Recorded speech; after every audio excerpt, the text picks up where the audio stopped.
चलिए इस वक्त आपको सीधे लिए चलते हैं उज्जैन, जहां पर मुख्यमंत्री डॉक्टर मोहन यादव मौजूद है। रेलवे ट्रेनिंग सेंटर में इस वक्त संबोधित कर रहे हैं। और उसी आधार पर ये जो रेल के अगर यातायात में बाधा पड़े तो हमारा यातायात का जवान हाथ बता दे तो रेल भी खड़ी कर देते थे कि चलो छोड़ो, अभी इनको निकल जाने तो बाकी फिर देखेंगे। लेकिन ये दौर कैसा आया, खसकते खसकते समय कैसा बदला।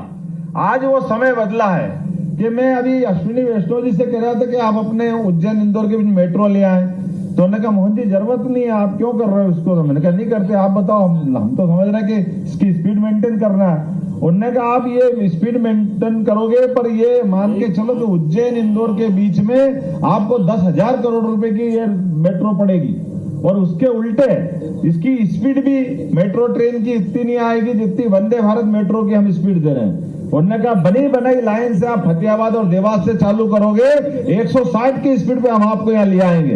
आप अंदाज लगा लो 40 किलोमीटर इंदौर अपना, और 160 की स्पीड से अगर उज्जैन आएगा तो कितना टाइम लगेगा साहब, डीआरएम साहब? अंदाज लगा लो 160 नहीं चलो तो 140 चलेगी, 120 चलेगी। लेकिन 40 किलोमीटर के लिए वर्तमान में वाकई हमारा एक एक पैसा मेहनत का है, हमारे सारे टैक्स का, भारत के प्रत्येक इस देशभक्त लोगों का पैसा है, इसका सदुपयोग करना ये सरकार का भी उत्तरदायित्व होना चाहिए। और उसके साथ साथ ये जो विशेष प्रकार की ट्रेनिंग इंस्टीट्यूट डला है, मैंने तो पहले ही कहा कि इस जय जयकार में समझाया कि हमारे इस क्षेत्र की ट्रेनिंग करे हुए विद्यार्थी ने दुनिया में अपना नाम कहा, भगवान कृष्ण करके उनकी पहचान बनी है। तो आज ये क्षेत्र वापस ट्रेनिंग का इंस्टीट्यूट बन रहा है। ऐसे कितने गोपाल कृष्ण खड़े करोगे जिनके माध्यम से वो भारत माता की सेवा करेंगे, उनके अपने जीवन में उज्जैन से विशेष संबंध आएगा, उनका अपना लगाव रहेगा। मैं उम्मीद कर रहा हूं कि विकास के मामले में खास करके ये जो इस प्रकार के पैकेट जो हमारे पास डेड पड़े हुए,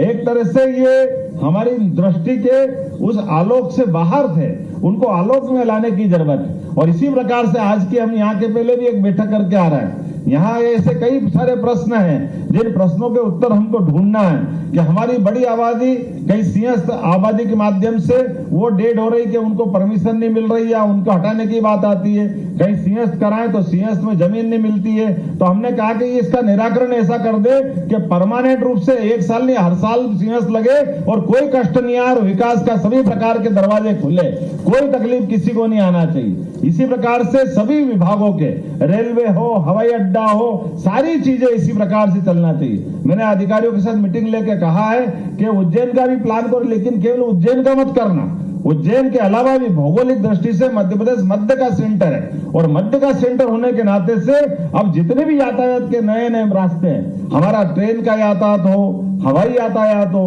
हर एक प्रकार की हवाई पट्टी हो, क्यों उसका उन्नयन नहीं होना चाहिए, क्यों वहां विकास नहीं होना चाहिए, क्यों आने जाने वाले समय में इन सारी बातों का लाभ नहीं मिलना चाहिए। क्योंकि जब विकास की दरकार होती है, जब विकास की जरूरत होती है तो कनेक्टिविटी की जरूरत सबसे ज्यादा होती है, और कनेक्टिविटी की जरूरत होगी तो उसके रास्ते अपने आप खुल करके आएंगे।